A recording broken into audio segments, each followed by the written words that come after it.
ngoài trời mưa rơi, trời mưa không dứt, con đường chân ướt, anh đến thăm tôi. Nhớ ngày ấy mình cầm tay nhau, nhìn trời mưa. Kính thưa quý khách, hôm nay cửa hàng Trang Viễn tranh thủ test cái loa full Bass 30 để Martin Brothers, hàng bãi xin sò của anh. Đấy, Bass 30 e căng mặt nỉ. Đấy, và đây là hàng một cặp của nó, cặp tôi. Đấy, cùng với cục đẩy Tiên Kinh là hàng bãi, cũng là hàng bãi của sản xuất tại Trung Quốc, của hãng Mỹ sản xuất. Đấy, thế thì hôm nay cửa hàng có tranh thủ test cái cặp loa này mà có anh em nào hỏi giá cổ xem sao. Thế thì thị trường bán rất nhiều cái loa full này, nhưng mà anh em cũng biết phân biệt sao là xịn và không xịn.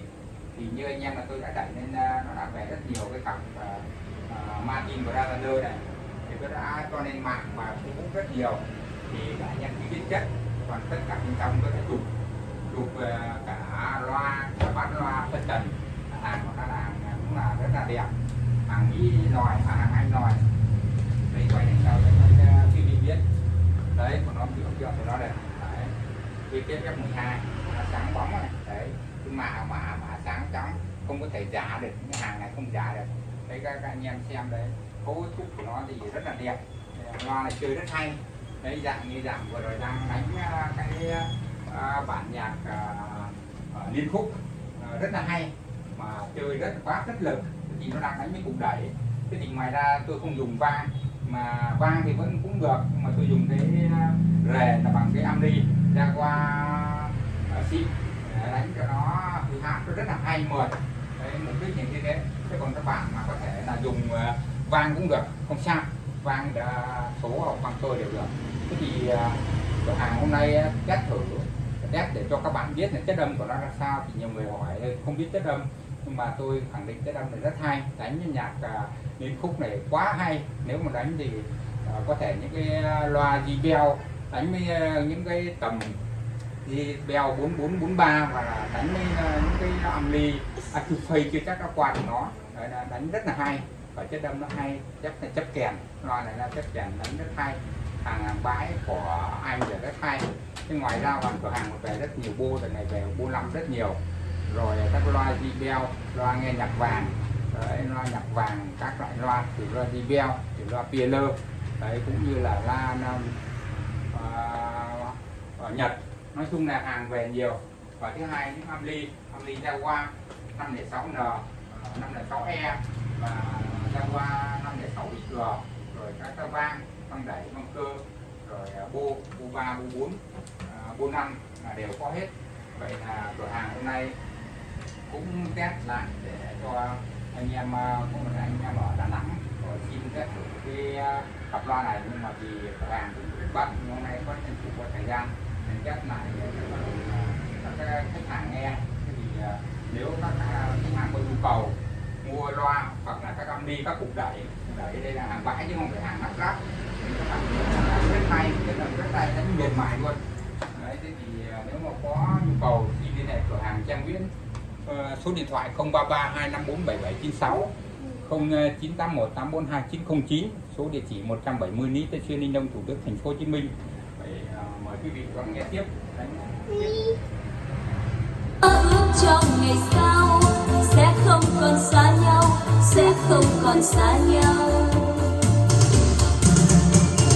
Ôi cuộc đời đầy vòng ba giữa lòng người, giọt sâu chia ly buồn tê tái.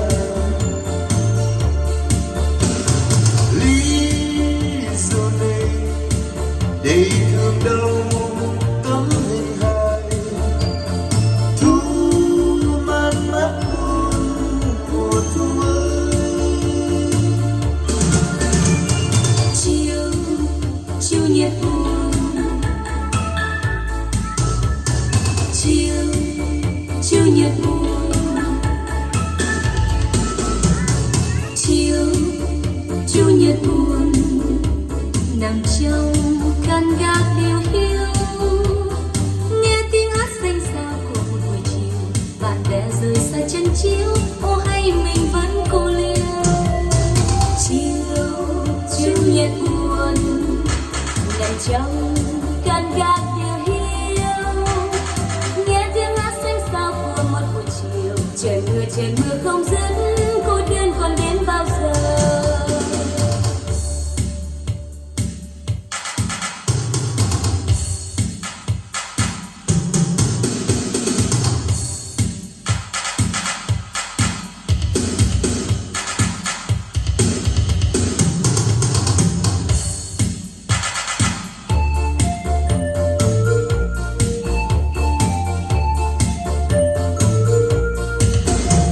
Ngày nào cho tôi biết yêu em rồi tôi biết tương tư. Ngày nào biết mong chờ, biết xuân ra buồn vui đời em dưới mưa. Ôi biết em tim này vắng như lòng dây, tình yêu lấp đầy rồi. Thưa quý khách, vì thâu bằng điện thoại nên dung lượng nó không thể nhiều được, nếu mà nhiều thì đẩy vào Zalo, Facebook cũng như là YouTube rất là khó. Vậy là cửa hàng cũng xin test thử một đoạn thôi. Vậy là xin cảm ơn sự theo dõi của quý khách, cũng chúc cho quý khách mọi sức khỏe và mọi niềm vui trong cuộc sống thành đạt. Xin cảm ơn.